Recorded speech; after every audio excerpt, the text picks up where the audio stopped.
الحمد لله كفى وسلام على عباده الذين اصطفى أما بعد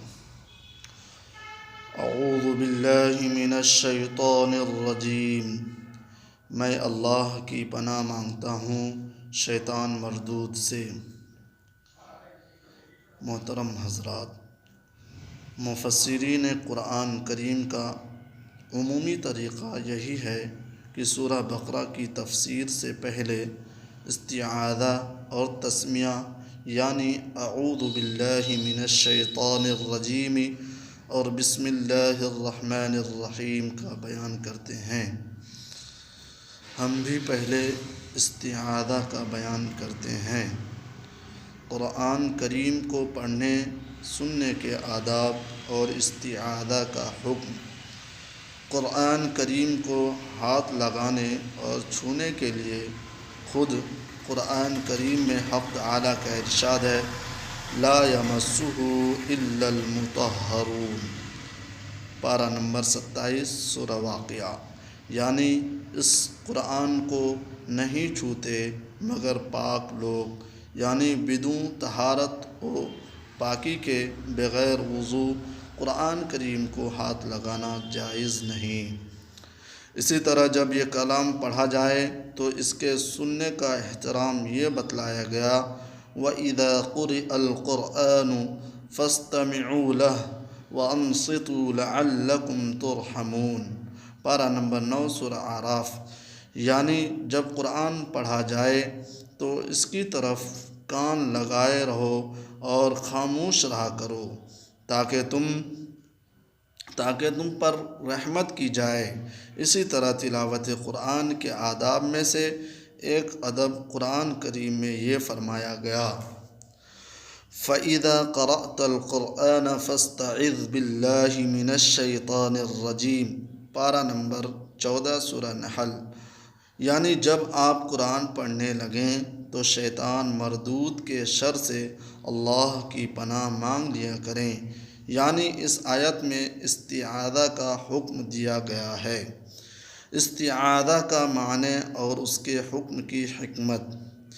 یہ عربی زبان کا لفظ ہے اور اس کے معنی پناہ چاہنا، پناہ مانگنا، پناہ میں آنا ہے، اور قرآن کریم کی اصطلاح میں استعاذہ اعوذ باللہ من الشیطان الرجیم پڑھنے کو کہتے ہیں۔ اس میں نہ معلوم کتنی حکمتیں اور مصلحتیں ہو سکتی ہیں، مگر ایک نہایت واضح مصلحت یہ ہے کہ شیطان کی ہمیشہ کوشش یہ ہوتی ہے کہ انسان کو نیکی سے روکے، برائی اور بے حیائی کے کاموں پر آمادہ کرے، جھوٹ بولنے کی ترغیب دے، اس کے دل میں وسوسہ پیدا کرے، اسے یاد الہی سے غافل کرے، اور جو نیکی اپنی اہمیت اور عظمت کے لحاظ سے جتنی زیادہ موجب اجر و ثواب اور باعث قرب خداوندی ہوتی ہے، اتنا ہی شیطان اس سے باز رکھنے پر زور لگاتا ہے اور اپنے وسوسوں کے ذریعے سے رکاوٹ بن جاتا ہے۔ تو تلاوت قرآن جو تمام نیکیوں کا سرچشمہ ہے اور سب سے زیادہ قرب خداوندی حاصل کرنے والی عبادت ہے، اس کو شیطان کب ٹھنڈے دل سے گوارا کر سکتا ہے؟ استعاذہ یعنی اعوذ پڑھنے کا نتیجہ یہ ہوگا جو خود حق تعالیٰ نے اسی استعاذہ کے حکم والی آیت سے آگے ارشاد فرمایا، یعنی انہ لیس لہ سلطان علی الذین آمنوا وعلی ربہم یتوکلون، پارہ 14 سورہ نحل، اس کا یعنی شیطان مردود کا زور نہیں چلتا ان پر جو ایمان رکھتے ہیں اور اپنے رب پر بھروسہ کرتے ہیں، یعنی جس نے خدا پر بھروسہ کیا اور اس کی پناہ ڈھونڈ لی، اس پر شیطان زور سے حاوی نہیں ہو سکتا۔ تو استعاذہ یعنی اعوذ پڑھنے کی اہمیت سے معلوم ہوا کہ تلاوت قرآن کے علاوہ بھی ہم جب کسی نیکی کا ارادہ یا ابتدا کریں تو شیطان کے وسوسوں سے بچنے کے لیے ہمیں استعاذہ کے الفاظ پڑھنے چاہیے، جیسا کہ قرآن پاک کی 2 آخری صورتوں میں بھی قل اعوذ برب الفلق اور قل اعوذ برب الناس، جن کو معوذتین بھی کہتے ہیں، یہی تعلیم دی گئی ہے۔ استعاذہ کے الفاظ، احادیث میں استعاذہ کے الفاظ جو وارد ہوئے ہیں ان میں سب سے افضل و مختار سب کے نزدیک اعوذ باللہ من الشیطان الرجیم ہے۔ حسب ذیل دوسرے الفاظ کے ساتھ بھی اعوذ پڑھنا جائز ہے۔ نمبر 1، اعوذ باللہ السمیع العلیم من الشیطان الرجیم۔ نمبر 2، اعوذ باللہ العظیم من الشیطان الرجیم۔ نمبر 3، اعوذ باللہ من الشیطان الرجیم ان اللہ هو السمیع العلیم وغیرہ۔ استعاذہ کے 5 فائدے۔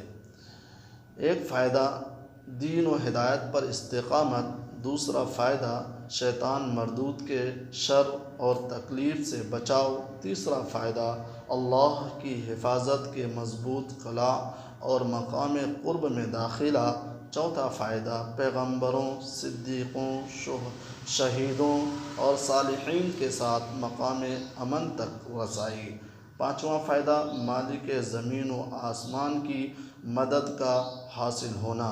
اسی لیے انبیاء اور اولیاء نے بھی ہمیشہ استعاذہ کیا ہے، یعنی جیسا کہ قرآن کریم شاہد ہے۔ جب زلیخا عزیز مصر کی بیوی نے حضرت یوسف علیہ السلام سے اپنی نفسانی خواہش کا اظہار کیا تو حضرت یوسف علیہ السلام نے فرمایا معاذ اللہ انہ ربی احسن مثوائی۔ پارہ 12 سورہ یوسف۔ اللہ کی پناہ عزیز مصر میرا مربی ہے۔ حضرت صلی اللہ علیہ وسلم کو بھی بار بار استعاذہ کا حکم ہوا۔ سورہ مومنون میں ارشاد ہے وَقُلْ رَبِّ اعوذ بک من ہمزات الشیاطین واعوذ بک رب ان یحضرون۔ اے نبی صلی اللہ علیہ وسلم، آپ کہیے کہ اے میرے پروردگار، میں تجھ سے پناہ مانگتا ہوں شیطانوں کے وسوسوں سے، اور اے میرے پروردگار میں تجھ سے پناہ مانگتا ہوں اس سے کہ شیاطین میرے پاس بھی آئیں۔ پھر حضرت صلی اللہ علیہ وسلم کو استعاذہ کا حکم سورہ قل اعوذ برب الفلق اور قل اعوذ برب الناس میں بھی ہوا۔ فرشتوں اور شیطان کی حقیقت۔ خداوند تعالی نے جب اپنی قدرتوں کو آشکارا کرنا چاہا تو اس نے سب سے پہلے نور کو پیدا کیا اور اس نور سے مستقل مخلوق فرشتوں کی تخلیق ہوئی۔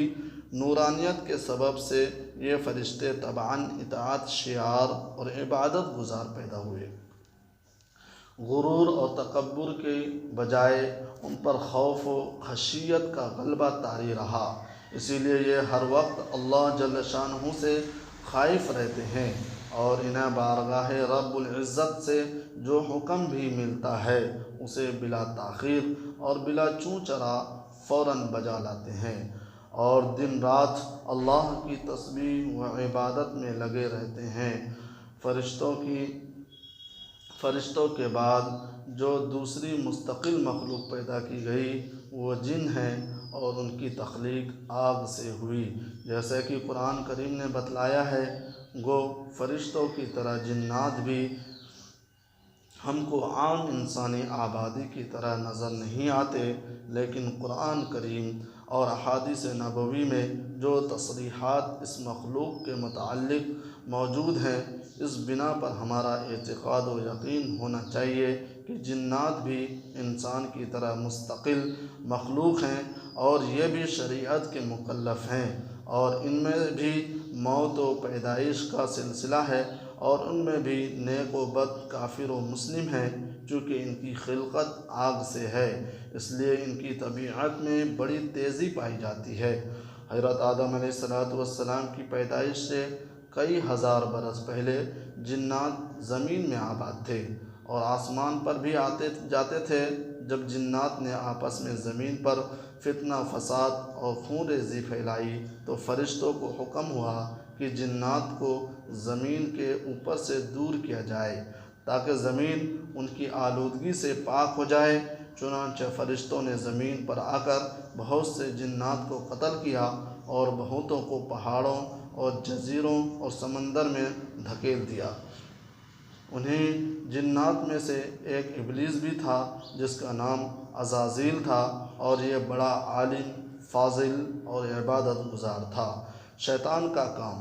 مسند احمد میں حضرت جابر بن عبداللہ رضی اللہ عنہ سے روایت ہے کہ رسول اللہ صلی اللہ علیہ وسلم نے ارشاد فرمایا کہ ابلیس کا تخت سمندر میں ہے، وہ روزانہ اپنے لشکر کی ٹکڑیاں بھیجتا رہتا ہے تاکہ وہ لوگوں کو فتنہ میں مبتلا کریں۔ جو جتنا زیادہ لوگوں میں فتنہ پھیلاتا ہے اتنا ہی زیادہ ابلیس کے نزدیک اس کا مرتبہ بلند ہوتا ہے۔